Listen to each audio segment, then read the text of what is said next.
दोस्तों ये कहानी है दो ऐसी लड़कियों की जिनके साथ कुछ लड़के बार बार जबरदस्ती करते हैं, लेकिन उन दोनों लड़कियों ने हार नहीं मानी और उन सब लड़कों से एक एक करके अपना बदला लिया। चलिए जानते हैं कैसे। तो कहानी की शुरुआत में हम दो लड़कियों कैटी और नैन्सी को देखते हैं जो एग्रीकल्चर की स्टूडेंट थी और अब वो स्टडी करने के लिए न्यूयॉर्क के एक फार्म में जाने वाली थी। इस बात से वो दोनों बहुत ज्यादा खुश थी। वो दोनों आपस में बात करती हैं कि इस बहाने वो न्यूयॉर्क भी घूम लेंगी और वहाँ खूब सारी शॉपिंग भी कर लेगी। अगली सुबह उन दोनों को लेने उनके अंकल जैसन आते हैं जो कि एक FBI एजेंट थे। जब वो दोनों जैसन के घर जाते हैं तो वहाँ उनकी मुलाकात जैसन की गर्लफ्रेंड से होती है जो उन्हें देखकर बहुत खुश होती है। अब नए शहर में आने के बाद कैटी और नैन्सी अपना नाम भी नया रखने का सोचती हैं। जहाँ कैटी अपना नाम हैदर तो वहीं नैन्सी अपना नाम रैपली रखती है। अगले दिन जैसन उन्हें बस स्टॉप पर लेकर जाता है क्योंकि कैटी और नैन्सी को स्टडी के लिए एग्रीकल्चर फार्म जाना था, जहाँ पर जैसन इन दोनों के साथ ही न्यूयॉर्क जाने वाली बस का वेट करने लगता है। कैटी जैसन को ये कहते हुए वहाँ से जाने के लिए कहती है कि अब वो यहाँ से चली जाएंगी और फार्म पहुँचकर उन्हें मैसेज कर देगी, जिस पर जैसन उन्हें कोड वर्ड इस्तेमाल करने के लिए कहता है जिससे कि वो समझ सके कि वो लोग सेफ हैं। कैटी कहती है कि मैं एप्पल वर्ड यूज करूंगी, लेकिन जैसन कहता है कि तुम्हें हर बार अलग अल्फाबेट वर्ड का यूज करना है ताकि कोई तुम्हारे कोड वर्ड को ना समझ सके। यहाँ पर रोड से गुजर रहे दो लड़के कैटी और नैन्सी को देखते हैं।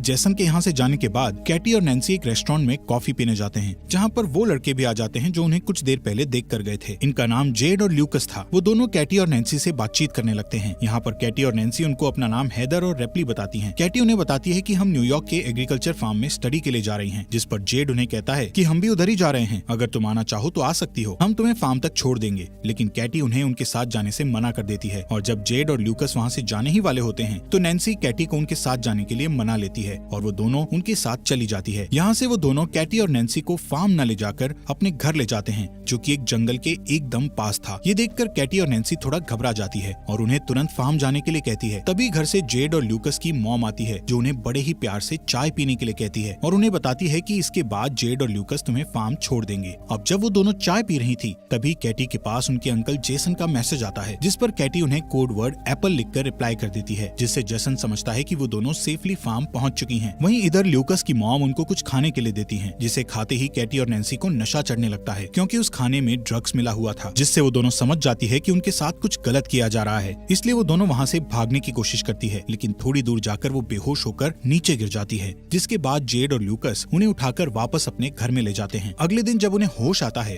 तो वो दोनों खुद को जंगल में पाती हैं। उनके हाथ लोहे की जंजीरों से बंधे हुए थे। ये सब देखकर वो दोनों बहुत ज्यादा डर जाती हैं और हेल्प के लिए चिल्लाने लगती हैं। तभी वहाँ जेड आता है और उन्हें बताता है कि तुम जंगल की ऐसी जगह पर हो जहाँ दूर दूर तक कोई भी इंसान नहीं है, इसलिए तुम्हारे चिल्लाने का कोई फायदा नहीं है। कुछ देर बाद वहाँ बोरिस नाम का एक आदमी आता है जो कैटी को उसका फोन दिखाता हुआ उससे कहता है कि तुम्हारे फोन पर किसी जेसन नाम के आदमी ने मैसेज किया है, जिसे तुमने पिछली बार मैसेज में उसको एप्पल लिखकर भेजा था। वो उन दोनों से इसका मतलब पूछने लगता है, जहाँ कैटी उन्हें बताती है कि एप्पल एक कोडवर्ड है जिसका मतलब है कि वो लोग ठीक हैं। इसके बाद बोरिस जैसन को रिप्लाई करता हुआ लिखता है कि सब कुछ ठीक है, हम फन कर रहे हैं, और कोडवर्ड के लिए वो एप्पल भी लिखता है। इसके बाद वो लोग कैटी और नैन्सी को उनके सामने ही नहाने के लिए फोर्स करते हैं कि तभी वहाँ एक शेरिफ नाम का पुलिस ऑफिसर आता है, जिसे देखकर कैटी और नैन्सी उनसे मदद मांगने लगती है, लेकिन तभी उन्हें पता लगता है कि वो पुलिस ऑफिसर भी जेड और ल्यूकस के साथ मिला हुआ है। ये देखकर वो दोनों ज्यादा डर जाती हैं। यहाँ कैटी और नैन्सी उनको समझाने की कोशिश करती है कि प्लीज हमें यहाँ से जाने दो, हम किसी को कुछ नहीं बताएंगे, लेकिन वो लोग उनकी एक नहीं सुनते। वो पुलिस वाला वाइग्रा की गोली खाता है और अपने लिए कैटी को चूज करता है। इसके बाद हम उस पुलिस ऑफिसर को कैटी के कंटेनर से बाहर आते देखते हैं, जिससे हमें पता लगता है कि उसने कैटी के साथ जबरदस्ती किया है। वहीं दूसरी ओर हम जैसन को देखते हैं, जिसको कैटी और नैन्सी की बहुत चिंता हो रही है क्योंकि कैटी ने मैसेज में एप्पल वर्ड को दोबारा इस्तेमाल किया था। वहीं उधर वो लोग कैटी के कंटेनर में एक सन की नशेड़ी आदमी को भेजते हैं जो उसके पेट पर जलती हुई सिगरेट लगा देता है, जिससे कैटी जोर जोर से चीखने लगती है। इसके बाद वो कैटी के साथ जबरदस्ती करता है। यहाँ पर ये सभी लोग हैवानियत की सारी हदें पार कर चुके थे। ये लोग कैटी और नैन्सी से जबरदस्ती धंधा करवा रहे थे। वहीं जैसन कैटी और नैन्सी के बारे में पता लगाने के लिए न्यूयॉर्क एग्रीकल्चर फार्म पर कॉल करते हैं तो उन्हें वहाँ से पता चलता है कि वो दोनों तो एक बार भी यहाँ नहीं आई हैं। यहाँ पर जैसन समझता है कि वो दोनों किसी बड़ी मुसीबत में हैं, इसलिए वो तुरंत उनको ढूंढने के लिए निकल जाता है। वहीं कैटी और नैन्सी के साथ और भी ज्यादा बुरा हो रहा था क्योंकि अब जो अगला कस्टमर था उसके आने से पहले जेड और ल्यूकस उन दोनों के मुंह पर मास्क पहना देते हैं और वो कस्टमर भी एक पिग वाला मास्क पहन लेता है। इसके बाद जेड और ल्यूकस उस कस्टमर को कैटी और नैन्सी के चेहरे से मास्क उतारकर उस कस्टमर को उनके चेहरे दिखाता है। कैटी और नैन्सी उस पिग मास्क वाले आदमी को देखकर और भी ज्यादा डर गई थी। यहाँ पर वो बंदा नैन्सी को चूज करता है और उसे कंटेनर में ले जाकर उसके साथ जबरदस्ती करता है। उसके जाने के बाद जब कैटी नैन्सी के पास जाती है तो वो देखती है कि नैन्सी की हालत बहुत ज्यादा खराब हो गई है। वहीं दूसरी साइड जेसन पुलिस स्टेशन पहुंचता है और वहाँ पर उसे वही पुलिस ऑफिसर मिलता है जिसने कैटी के साथ जबरदस्ती की थी। जेसन उसे कैटी और नैन्सी के किडनैप के बारे में बताता हुआ कहता है कि वो भी एक FBI एजेंट है, जिस पर वो पुलिस ऑफिसर जेसन से पूछता है कि आपको कैसे पता कि वो दोनों किडनैप हुई हैं, जिस पर जेसन उससे कहता है कि उसने अपनी भतीजी कैटी को एक कोड वर्ड एक बार ही इस्तेमाल करने के लिए कहा था, लेकिन कैटी ने एक ही कोड वर्ड को दोबारा इस्तेमाल किया है। वहीं जंगल में बोरिस को ये सारी खबर उस पुलिस ऑफिसर ने दे दी थी कि कैटी के अंकल एक FBI एजेंट हैं और कैटी ने हम लोगों को उस कोड वर्ड के बारे में गलत इन्फॉर्मेशन दी थी। बोरिस जेड को कैटी के कंटेनर से थोड़ा दूर ले जाकर उससे बात करता है कि इन दोनों लड़कियों को जल्द से जल्द ठिकाने लगाना होगा, वरना हम मुसीबत में पड़ सकते हैं। वो जेड को कहता है कि हमें शहर से आने वाली नई लड़कियों को भी पकड़ना है। कैटी अपने कंटेनर के पास खड़ी होकर चुपके से उनकी ये सब बातें सुन रही थी। इसके बाद बोरिस कैटी के कंटेनर में जाकर उसके साथ जबरदस्ती करता है। दूसरी ओर जेसन भी रेस्टोरेंट में पहुंचता है जहाँ पर कैटी और नैन्सी को वो दोनों लड़के मिले थे। जेसन वहीं काम कर रहे एक आदमी से कैटी और नैन्सी के बारे में पूछता है, जहाँ वो आदमी उसे बोरिस की गाड़ी के बारे में बताता है।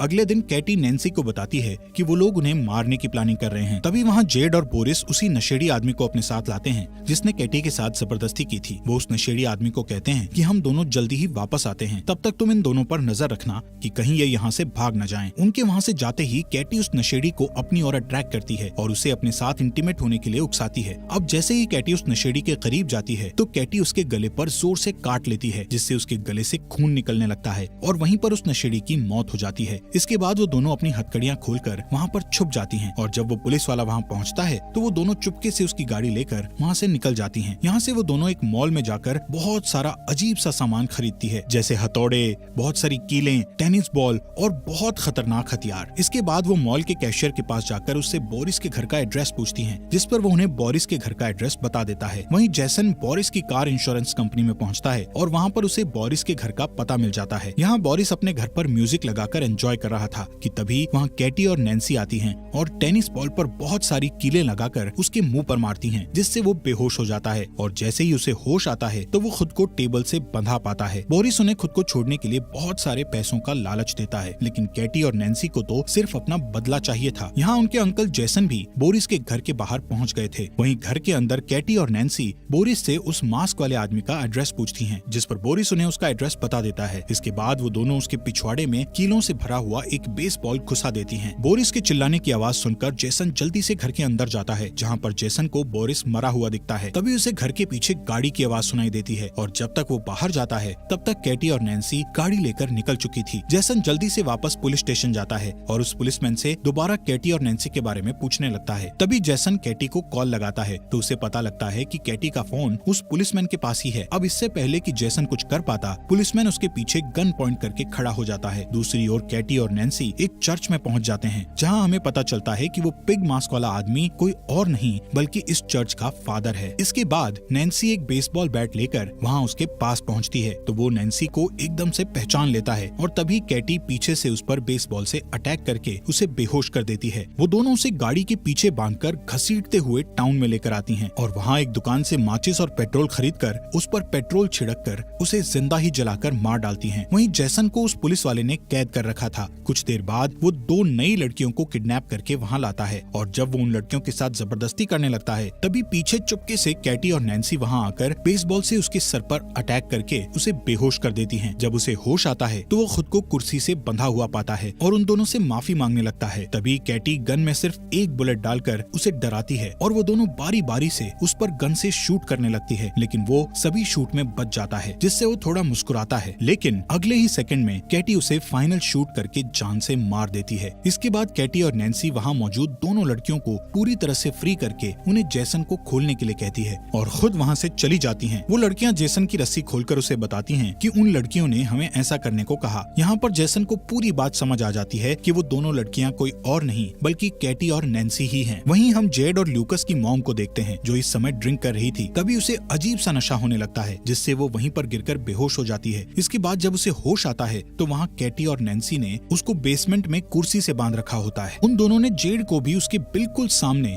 वहीं पर बांध रखा था। यहाँ पर कैटी और नैन्सी जेड को उसकी मॉम की आंखों के सामने ही बेसबॉल मारकर नीचे गिरा देती हैं और फिर दोनों बेसबॉल बैट से मारते हुए उसे जान से मार देती हैं, जिससे उसकी मॉम जोर जोर से रोने लगती है। फिर वो उसकी मॉम को ल्यूकस के पास लेकर जाती है, जहाँ वो ल्यूकस के हाथ में बेसबॉल बैट देकर उसकी ही मॉम को उसे मारने के लिए कहती है और उसे धमकाती है कि अगर तुमने ऐसा नहीं किया तो हम तुम्हें गोली मार देंगे। लेकिन ल्यूकस ऐसा नहीं कर पाता, जिससे नैन्सी उसे गन से शूट करके मार डालती है। इसके बाद वो उसी गन को साफ करके ल्यूकस के हाथ में पकड़ा देती है, जिससे कि पुलिस को लगे कि वो लोग आपस में ही लड़कर मर गए हैं। इसके बाद उनकी मॉम कैटी और नैन्सी को कहती है कि अगर तुम मुझे नहीं मारोगे तो मैं तुम्हें बहुत सारे पैसे दे सकती हूँ। उसकी बात सुनकर कैटी और नैन्सी बहुत हंसती है और फिर कैटी एक कटिंग मशीन से उसका धड़ उसकी बॉडी से अलग कर देती है। कुछ दिनों बाद जैसन कैटी और नैन्सी के घर जाता है, जहाँ पर हम देखते हैं कि कैटी और नैन्सी दोबारा से न्यूयॉर्क एग्रीकल्चर फार्म में अपने अंकल जैसन के साथ जा रही थी और फाइनली वो न्यूयॉर्क एग्रीकल्चर फार्म में पहुंच जाती है। दोस्तों, हमारे फॉक्स एक्सप्लेनर हिंदी चैनल को सब्सक्राइब करना मत भूलना।